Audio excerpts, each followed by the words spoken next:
maltratadores? Pues yo pienso que sí. Yo al principio no era tan optimista, pensaba que en el juzgado estábamos viendo pasar cada día gente que luego eso no llegaba a buen puerto porque a lo mejor la mujer no mantenía la acusación, luego salía suelto, pero como tenemos estadísticas, como hace 10 años que se está controlando a través del Observatorio de Violencia de Género en el Consejo General de Poder Judicial, todos los datos que enviamos a través de la estadística judicial, los juzgados, lo que da satisfacción es que hay mucha gente condenada porque efectivamente así lo ha querido un juzgado, con unas pruebas, con un juicio justo y con un derecho garantizado a la tutela judicial efectiva, que han valorado que esa persona había cometido un hecho delictivo. Y como en cualquier otro delito, pues la satisfacción es que ese hombre ya está cumpliendo una condena y hay muchísimos procedimientos que han terminado satisfactoriamente con una condena para el maltratador, y esa es la lección que se sale y se aprende de la experiencia diaria. Que algunos casos quedan impunes, pues puede ser, claro, como todo en la sociedad, no somos perfectos, pero con los medios con los que contamos lo que procuramos es eficientes. Yo desde luego y mis compañeros es lo que hacemos cada día en los juzgados. Yo estadísticas de toda España no tengo, yo puedo hablar de mi experiencia como titular de un juzgado de violencia sobre la mujer en Madrid. Que es exclusivo en esta materia. El tiempo de respuesta últimamente se ha acortado bastante. Yo llevo en ese juzgado 7 años. Al principio los tiempos de respuesta no eran todo lo deseable, pero actualmente yo creo que estamos en un tiempo de respuesta que se puede decir que es el óptimo. Tenemos los juicios rápidos. Los juicios rápidos son inmediatos. Es decir, la policía, la Guardia Civil señala en la agenda de señalamientos una serie de juicios para las guardias. Pueden ser 7 u 8 cada día, con lo cual la denuncia había llegado 2 días antes a la policía. Y ese día puede salir ya, el tema está zanjado si hay una sentencia de conformidad y el inculpado se conforma con la pena que solicita el Ministerio Fiscal. Si no, se hace la instrucción, que es mi competencia, y luego se eleva la causa a un juzgado penal. La agenda da el señalamiento para una semana después, con lo cual tampoco es un tiempo de respuesta que se pueda decir que es demasiado. En cuanto a las diligencias previas, pues eso también depende ya, ese tipo de procedimiento, de la complejidad del asunto. Si es una agresión que consiste en una bofetada, en una lesión leve, pues puede tardar 2 o 3 meses en tener juicio, en tener sentencia. En otros casos más complejos, por ejemplo, los malos tratos habituales, eso se puede demorar más porque eso requiere unos informes psicosociales que hacen los equipos forenses de valoración integral y demoran bastante. Se da en todas las esferas, en todos los estamentos, se da independientemente de tu formación académica y los recursos que tengas, eso lo sabemos. Lo que ocurre es que hay otras vías. Estas mujeres tienen otras vías para poder salir, los recursos públicos, bien, pero sí es cierto que en la medida en que ofrecen más recursos, más servicios, apuestas más porque las mujeres junto con su hijo y su hija puedan salir, lo van haciendo. Pero desde luego es necesario denunciar, es necesario saber qué es lo que está pasando, ¿no? La víctima de ayer, otra más que no había interpuesto denuncia. Es verdad que el número de denuncias ha bajado muchísimo en esta legislatura y, como decía, con anterioridad, ¿no? Todo esto tiene que venir acompañado con presupuestos, con políticas que uno se crea, que la puesta en marcha sean reales, con campañas de información y de divulgación. Tenemos que tiene que estar constantemente diciendo que se puede salir, qué recursos hay, donde, es decir, unas campañas permanentes. El ejemplo, no sé si será más o menos válido, ¿no? Pero hemos visto cómo en las campañas de tráfico, por suerte ha ido descendiendo el número de víctimas en la carretera y había una continuidad en el tiempo de esas campañas, ¿verdad? Y la gente hemos ido tomando conciencia de que, bueno, en fin, quiero decir que si ha habido una trayectoria importante de campaña dirigida a los escolares, porque yo siempre he entendido y sigo entendiéndolo que esto desde las edades más tempranas, es decir, una educación igualitaria donde chicos y chicas nos veamos en el mismo plano, no desde esa concepción de sociedad y cultura patriarcal de que el predominante siempre ha sido el varón, porque bueno, así había sido establecido por ese mandato, como digo, cultural patriarcal, donde nos veamos en ese papel igualitario. Yo creo que iremos o se irán eliminando esos, digamos, espacios de poder y de posesión, ¿no? Eso tiene que ir continuado en el tiempo. Nuestros hijos tenemos que educarlos para que, y digo nuestros hijos varones, tienen que ir siendo educados para compartir en la casa y trabajar fuera, las mujeres para trabajar también, como hemos ido haciendo históricamente, y trabajar fuera, es decir, en un plano igualitario. Yo creo que cuando nos vemos así en ese plano cuesta más trabajo. Y un matiz, si me permite. Sí. Yo creo que es muy importante, también es una percepción mía, que las mujeres dispongan de recursos económicos propios. Es decir, que no dependan absolutamente de nadie, que yo esté con mi pareja porque la quiero y porque quiero estar y porque me aporta y no porque me mantiene, que esta ha sido la otra parte de la historia, ¿no? Pero en cualquier caso, ahora mismo estamos en una situación económica muy complicada, donde las primeras en salir del mercado de trabajo al hilo de la reforma laboral del Gobierno de España han sido las mujeres que además han estado solas y con cargas familiares no compartidas, y por tanto yo creo que la independencia económica es fundamental, y a partir de ahí yo creo que era una relación de pareja sana, que cuando deje de no serlo podamos cortar sin que corra peligro nuestra vida. La mujer no creo que corresponda, a nadie le gusta ser maltratado.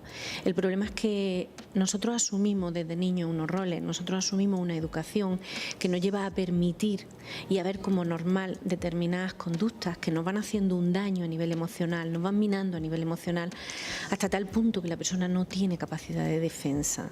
Pero para nada se puede considerar a una víctima responsable en lo más mínimo de serlo. Víctimas podemos ser cualquiera, y solo depende de la persona que haya enfrente, de la capacidad de maltrato y de manipulación y de perversión que tiene la persona que está. Igual que en una partitura la música está escrita, pero si no conoces el lenguaje musical no la vas a ver. En las relaciones personales todo está escrito, pero si no conoces el lenguaje emocional no lo vas a ver. Tampoco vas a saber leer el maltrato psicológico si no conoces bien el lenguaje emocional. No existe un perfil de víctima. Sí existe una serie de síntomas que son característicos en todas las víctimas. Es muy característico el estrés postraumático, los trastornos ansiosos depresivos, problemas osteoarticulares, osteomusculares,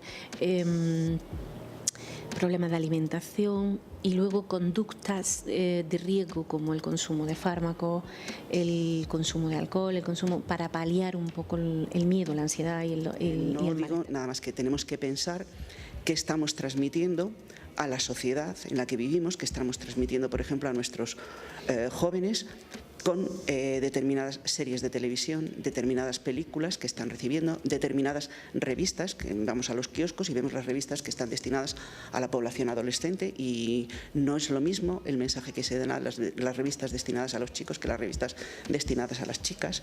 Entonces, todas estas cosas de alguna forma repercute cuando la sociedad está diciendo un mensaje directo por un lado, pero indirectamente y de una manera subliminal está diciendo que la mujer tiene que cumplir con otra serie de cánones. Por ejemplo, cuando hablamos de determinados medios de comunicación o cuando hablamos de determinadas películas, vemos que la imagen que dan o que la imagen que nos dan los medios de los varones, de los hombres, es una imagen que es fácilmente alcanzable por cualquier hombre, por así decirlo, ¿no? Pues unos hombres normales y corrientes. La imagen, por ejemplo, que muchas veces se da a las mujeres son unas mujeres que están estupendas, que difícilmente las podemos alcanzar la mayoría de las mujeres. Esto es un tema que es que lo estamos viendo y percibiendo, entonces esto de alguna forma lo están viendo los niños desde que son muy pequeños y que están viendo la televisión. Entonces es una imagen donde la autoestima de unos y de otras no puede ser la misma. O sea, si yo tengo unos modelos que los puedo alcanzar, mi autoestima es alta, yo me siento fuerte, me siento empoderado, ¿no?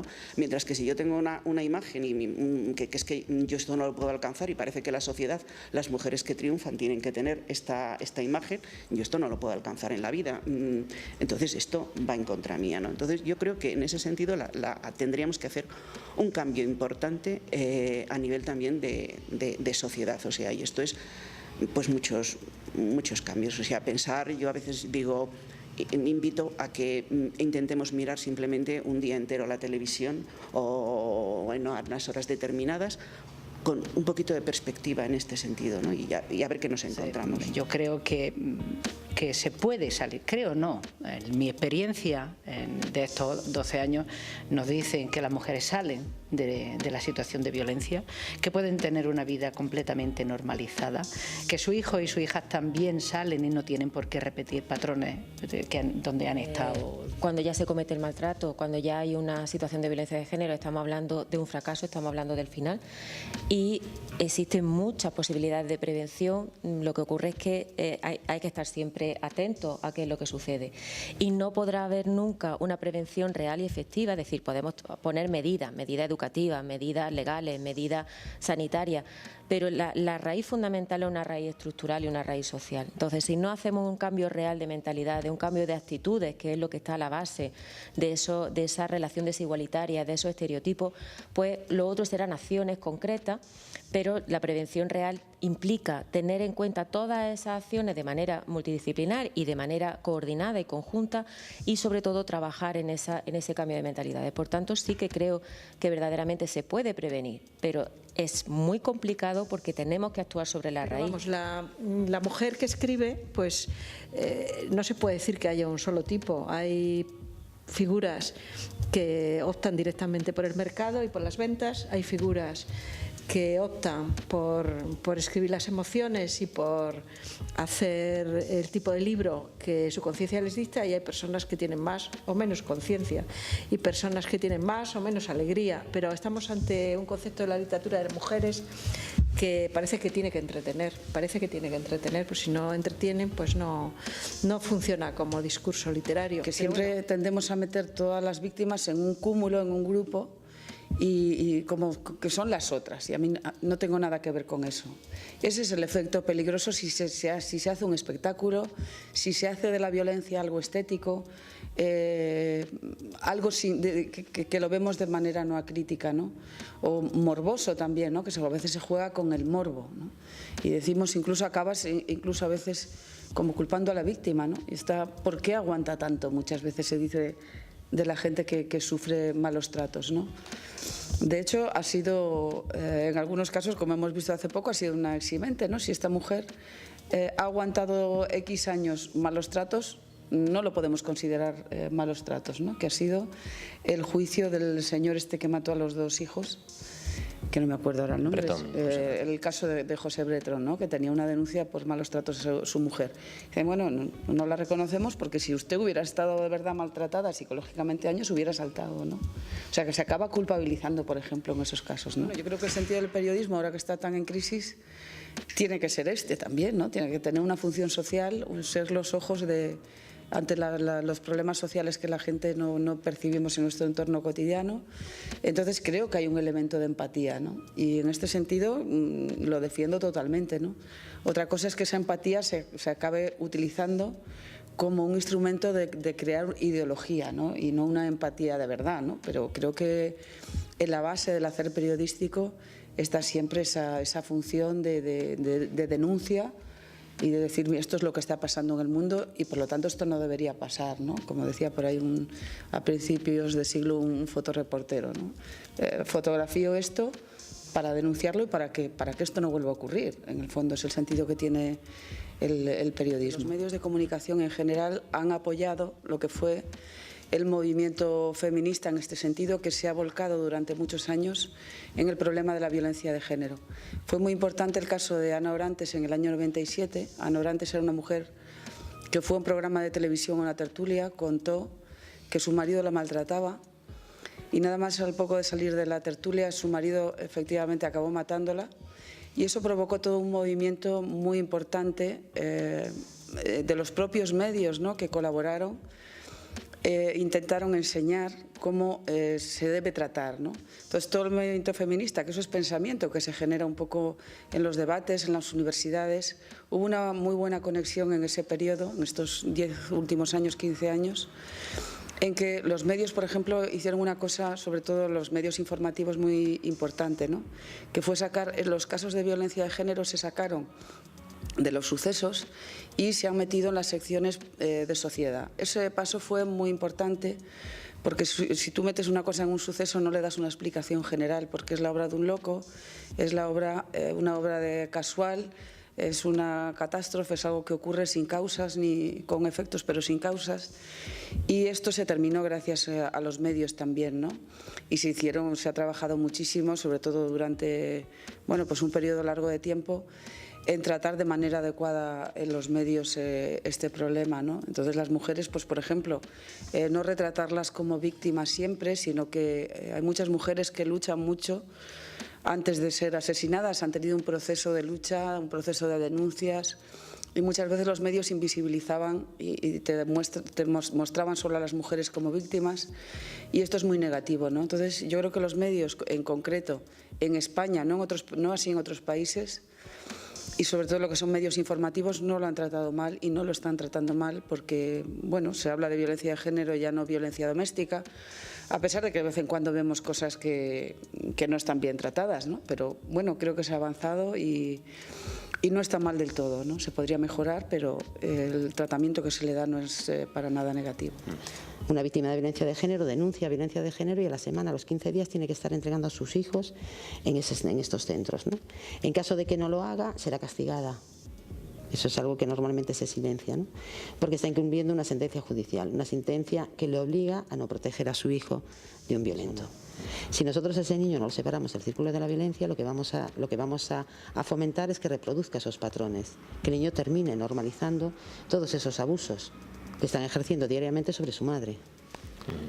Si por un lado yo corrijo y por el otro lado yo estoy premiando o normalizando, desde luego no vamos a tener una sociedad futura con mucho sentido. Lo primero que tenemos que aprender a diferenciar es qué significa progenitor, progenitora, que se puede ser en un segundo, y qué significa ser padre y madre.